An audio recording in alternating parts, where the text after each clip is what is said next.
foodie who likes to eat and write about anything that's remotely edible.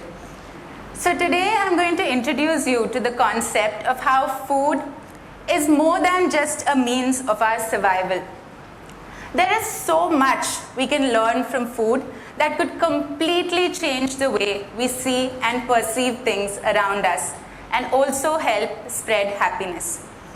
So to start off with, I'm going to state a few terms, and if you've ever heard of these terms or if it conjures some image in your mind, I request you to raise your hand. Yeah? So the first term that I'm going to call out is biryani. Yeah, so that's almost a house full. I really expected this because, as most of you know, Hyderabad is the biryani capital of the world. But I don't know if you know this, and I don't mean to break your happy bubble, but biryani is actually a Persian word, and it's the Mughals who brought it to India. But still, Hyderabadi biryani is the best. I would definitely agree to that. Now, the next term that I'm going to call out is paella. Has anyone heard the term paella? Okay, so I see a few hands. So paella is a Spanish dish, a lot like our biryani in fact, but it's a mix of different spices, and they also use a lot of seafood. But for those of you who like biryani, you must give its Spanish cousin a shot. The next dish that I'm going to call out, and this one is a highly controversial one. Has anyone heard the term foie gras? Have you eaten it? No? So it's a French delicacy, and it's a very controversial dish because it's the fattened liver of a duck or a goose that's fattened traditionally by force feeding the animal. You must have heard of a very controversial president of a very important country who makes the most controversial statements every single day. But a controversial dish, that's quite rare, don't you think? So this was just a quick exercise to understand or to gauge your experiences with food. And today I'm going to show you how you can learn a lot more through food. Like we got a small clue about the history of India through biryani. And also we got information about a very eminent social cause through the foie gras. So that there is something that we've learned through something that we have every single day. But do we realize it? A very famous American cookbook author, James Beard, once said, "Food is our constant. It is a universal experience." Food is indeed one thing that binds every single person on this planet. You might not realize it. We're always on the lookout for a common conversation or a common passion to start a conversation with someone. But what we don't realize is if a person is standing in front of you, then in all probability, they're putting something edible into their mouth every single day, no matter how old they are, from where they are, their cultural backgrounds. So that there is a brilliant conversation starter. It is up to us to make use of it.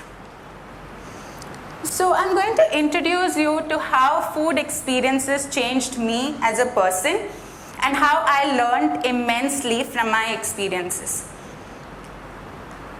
So I'm going to give you an example of my own family.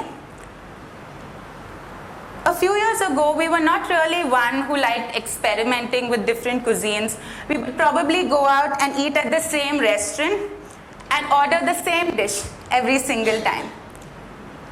And it was on one of my trips to Delhi. I'm not sure, have you guys heard of Chandni Chowk? Yes? So it's the Indian street food haven. And we were there and I went ballistic. There was food all around. There were golgappas, the most succulent paneer tikkas, mouth-watering kulfis, faludas. I'm sorry if I'm making you hungry. But that day we didn't really try much because our experiences were rather confined. So we were in the most popular Indian street food paradise, and we actually ate at McDonald's.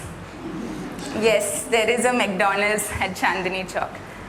But it was only later when I started writing on a very popular food website called Zomato, that I'm sure most of you are familiar with, that I started going to different restaurants. Initially, it was just a few restaurants in my neighborhood, and slowly I would travel the city to appease my taste buds.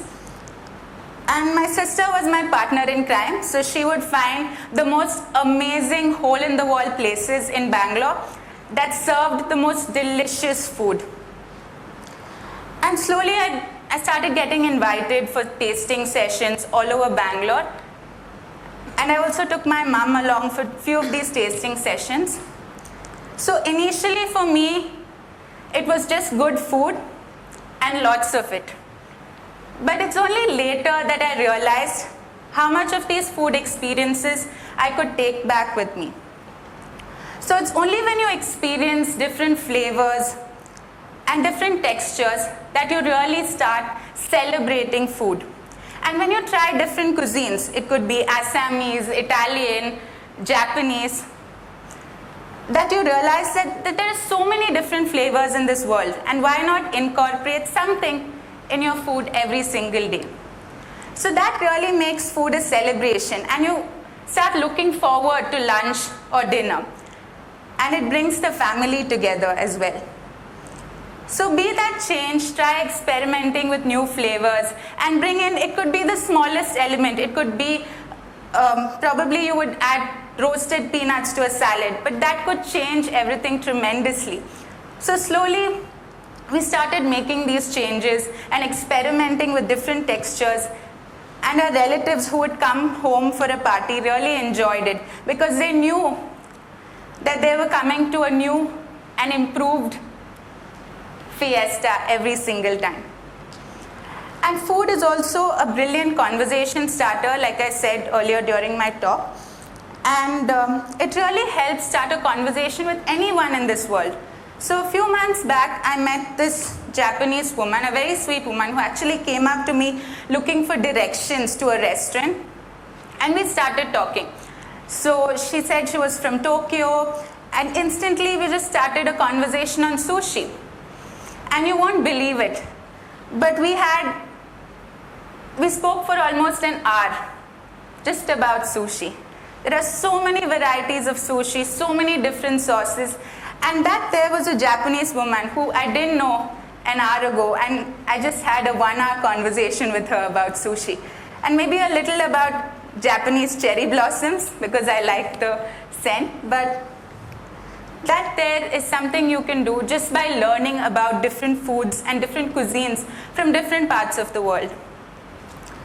So every small region has something to offer. You could be moving from Belgaum to Dharwad in Karnataka, and the food is just completely different. So when you go to a new place, try and experience the food of the land, because they say food tastes best at its country of origin.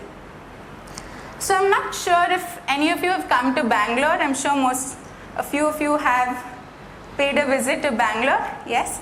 So if you meet a bus driver or an auto driver or even your helper auntie at home, the first question they ask you is not how are you, what do you do, what is your name. The first question they ask you is uta aita or nashta aita. That means have you eaten. So that there is someone who's understood the deeper connect of food. And it's someone who's living the simple life, so then they don't really care about what you do or where you're from. The one question they're asking you is, have you eaten? But I would say Indians are a little hesitant to try different cuisines, especially when they go abroad. You see all these Indian travel agencies, they would probably take you to a very popular vegetarian Indian restaurant, and you would end up eating there every single time. Or some people who I would call food fanatics even take a chef with them on these trips. So just imagine this. That's a brilliant job to consider. Just imagine yourself as a traveling chef. You're in the French Alps, beautiful mountains, beautiful snow around you. And there you are, making theplas for the family that you're with. So you don't really experience the culture of a place unless you have tried the food. And it's not just culture. You can learn so much about the history. And sometimes you can also learn about the climate of the place. So if you go to Nepal, you will see that a lot of the locals eat a chili with their meal. So I've always wondered, why do they eat a chili? Every meal, be it lunch, dinner, they always have a chili with them. So the climate in Nepal it gets extremely cold, because of which they need something to warm their body. So that there is something they take to warm their body. So there you've learned something about the climatic conditions of a place just by looking at the food they eat. There's a very famous quote that says, "What you eat is who you are."